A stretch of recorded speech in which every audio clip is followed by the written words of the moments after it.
Today I'll show how to buy shares of Mobile Infrastructure Corp, a company that builds and maintains wireless infrastructure and related telecom technology. Mobile Infrastructure Corp trades on the NASDAQ under the ticker BEEP, and this video is for educational purposes only, not financial advice. To buy shares, you need a broker, and I'll use eToro as an example to demonstrate the process. After registering, you will need to verify your account with an ID and add funds before placing a trade. Use the platform's search box and type the ticker BEEP to find Mobile Infrastructure Corp. Select the matching NASDAQ listing to ensure you have the correct stock. On the asset page, review the company summary and study the price chart to see recent movements. Confirm the page shows NASDAQ and the ticker BEEP before you proceed.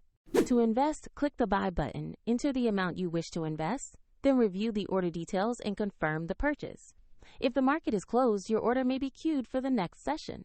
And if you lack sufficient funds, the platform will prompt you to add money before confirming.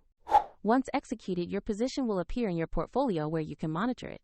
Find the eToro link in the video description if you want to explore the platform further.